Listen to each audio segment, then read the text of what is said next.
आज ही Doubtnut app download करें। Doubtnut पर होगा अब आपके सभी मैथ्स, केमिस्ट्री, फिजिक्स और बायोलॉजी डाउट्स का सफाया। बस अपने क्वेश्चन की फोटो खींचो, उसे क्रॉप करो और तुरंत वीडियो सोल्यूशन पाओ। Download now. अब हम SN1 जो रिएक्शन है उसका हमने अभी तक मैकेनिज्म देखा, बाकी कुछ कैरेक्टरिस्टिक्स देखे उस मैकेनिज्म के। अब हम देखते हैं कि सॉल्वेंट का SN1 रिएक्शन पर क्या इफ़ेक्ट पड़ता है।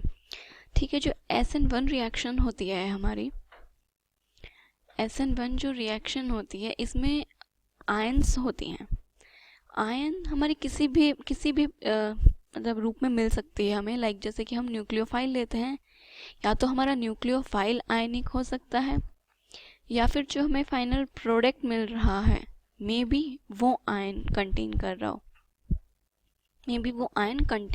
हो, ठीक है। तो अब हमें ये देखना है कि जो सॉल्वेंट है उसका इस पर कैसे इफेक्ट पड़ता है। फॉर एग्जांपल हमने, क्योंकि हमारा जो हैलाइड्स वगैरह होते हैं वो हमारे आयनिक पोलर होते हैं, जो हमारे हैलाइड्स हैं वो पोलर हैं, क्योंकि जो हमारा हैलोजन है ये क्या है, इलेक्ट्रोनेगेटिव है, जिसकी वजह से ये जो बॉन्ड है ये पोलराइज्ड हो जाता है। तो हम लोग देखते हैं कि अगर हमने पोलर एप्रोटिक सॉल्वेंट लेते हैं तो उसका हमारे रिएक्शन पे क्या फ़र्क पड़ता है। पोलर एप्रोटिक सॉल्वेंट्स का मतलब है, पोलर का मतलब है सबसे पहले कि जो हमारा सॉल्वेंट है वो पोलर होना चाहिए, पोलराइज्ड होना चाहिए, मतलब कि एटम्स के बीच में इलेक्ट्रोनेगेटिविटी डिफरेंस होना चाहिए, ठीक है। और एप्रोटिक का मतलब है वो सॉल्वेंट जो हाइड्रोजन कंटेन नहीं करते या फिर जिनमें हाइड्रोजन बॉन्डिंग नहीं होती है, ठीक है, जिनमें हाइड्रोजन बॉन्डिंग प्रेजेंट नहीं होती है, वो हमारे पोलर एप्रोटिक सॉल्वेंट होते हैं। पोलर एप्रोटिक सॉल्वेंट का एक एग्जांपल देखिए, DMSO। ये एक सॉल्वेंट है, बहुत ही कॉमन सॉल्वेंट है, बहुत सारी रिएक्शंस में हम इसको यूज करते हैं। इसका जो पूरा नाम है वो है डाइमिथाइल सल्फोक्साइड।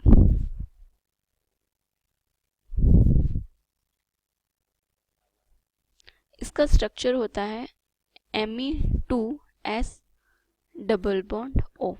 ये हमारा होता है डाइमिथाइल सल्फोक्साइड, जो कि पोलर एप्रोटिक सॉल्वेंट है, ठीक है।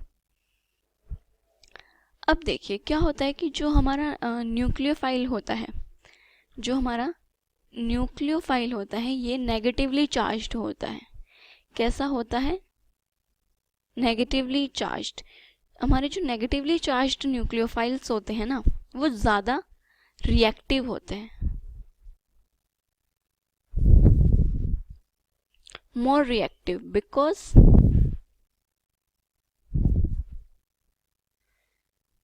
because they are not solvated।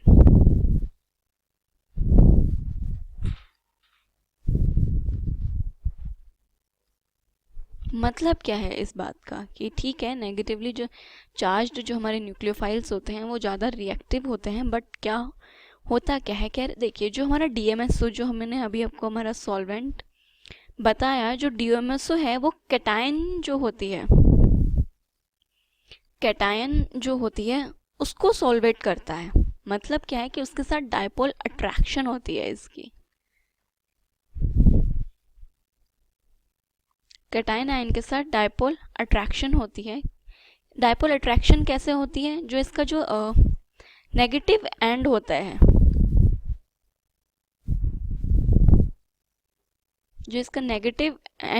इसके डायपोल का, वो एक्सपोज्ड रहता है, ठीक है। देखिए हमारा जो DMSO है उसका स्ट्रक्चर कुछ ऐसा होता है, ठीक है। कैटायन है, कोई भी कैटायन मान लीजिए, लाइक Na+ है, Na+ कैटायन होती है। अब ये इसको सॉल्वेटेड रखता है, मतलब कि इनके बीच में डायपोल अट्रैक्शन होती है।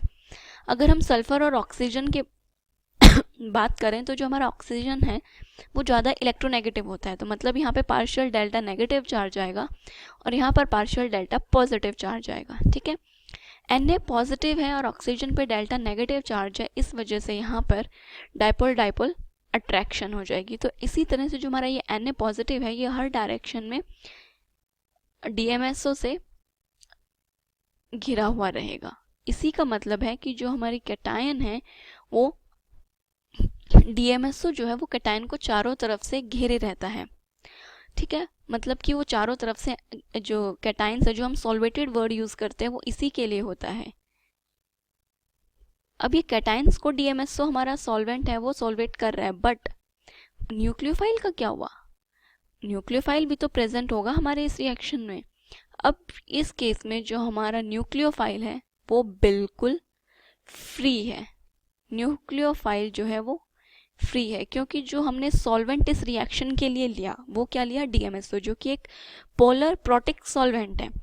उसने कैटायन को अपने तरफ अट्रैक्ट कर लिया, कैटायन को कंप्लीट एक स्फीयर बना लिया इसने यहाँ पे कैटायन के लिए, और इसने उसमें उसको बीच में पकड़ के रखा हुआ है। बट जो न्यूक्लियोफाइल है वो फ्री घूम रहा है, उसके लिए कोई बाउंडेशन नहीं है। तो जो न्यूक्लियोफाइल है वो क्या करेगा?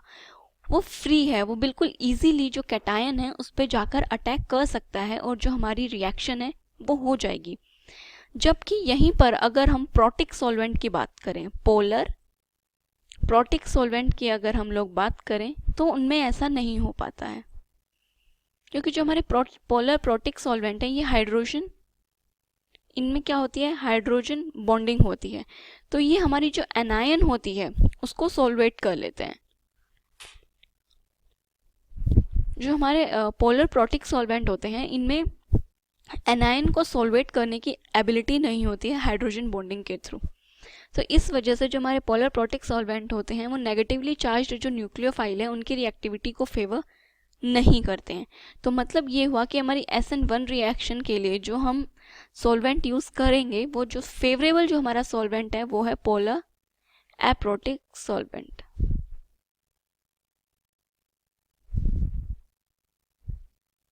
ठीक है, अब हम देखते हैं हमारा नेक्स्ट पॉइंट कि जो हमारे लिविंग ग्रुप्स होते हैं वो इस रिएक्शन में कैसे फेवरेबल होते हैं। मतलब हमारे किस टाइप का लिविंग ग्रुप होना चाहिए, किस कंडीशन में हमारा जो रिएक्शन है वो फास्ट होगी। अगर हम लिविंग ग्रुप की बात करें तो देखिए, ये हमारा कोई भी हम लिविंग ग्रुप को लेकर डिस्कशन करते हैं। हमारा जो लिविंग ग्रुप है वो बेटर लिविंग ग्रुप होना चाहिए। अगर वो रिएक्शन में से लिविंग ग्रुप जो है वो बहुत इजीली रिमूव हो जाता है, मान लीजिए यहाँ पे कोई भी एक CF है और CCl है, CBr है। चलिए हम इन तीन के बारे में बात करते हैं। ये जो तीनों हैं हमारे हैलोजेंस हैं, हमें इनको लीव करवाना है और हमारी रिएक्शन को प्रोसीड करना है। अब हमें देखना होगा कि इन सब में से हमारा बेटर लिविंग ग्रुप कौन सा है, क्योंकि अगर लिविंग ग्रुप बेटर होगा तो मतलब क्या हुआ कि रिएक्शन फास्ट होगी। जितनी जल्दी लिविंग ग्रुप चला जाएगा क्या होएगा? हमारी कार्बोकैटायन फॉर्म होगी। कार्बोकैटायन फॉर्म होगी देन न्यूक्लियोफाइल का अटैक होगा, और न्यूक्लियोफाइल के अटैक होने के बाद जो है वो हमारा प्रोडक्ट फॉर्म हो जाएगा। इसी टाइप से होगा। तो मतलब न्यूक्लियोफाइल जितना ज़्यादा अच्छा होगा, रेट ऑफ रिएक्शन भी उतना ही फास्ट होगा। अगर अब हम इन तीनों में ही बात करें तो हमारा बेटर लिविंग ग्रुप कौन है?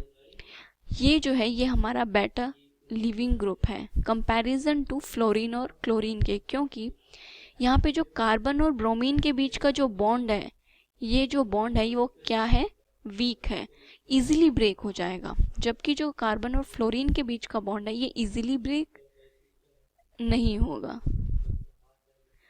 इजीली ब्रेक नहीं होगा। तो यहाँ पर जो हमारा रिएक्शन है वो फास्ट होगा। मतलब ये है कि हमारा जितना अच्छा लिविंग ग्रुप होगा, रेट ऑफ रिएक्शन भी उतना ही ज़्यादा हो जाएगा, रिएक्शन बहुत ही इजीली हो जाएगी। क्लास 6 से 12 से लेके नीट, IIT, JEE मेंस और एडवांस के लेवल तक 10 मिलियन से ज्यादा स्टूडेंट्स का भरोसा। आज ही डाउनलोड करें डाउटनेट ऐप या व्हाट्सएप कीजिए अपने डाउट्स 8400 400 400 पर।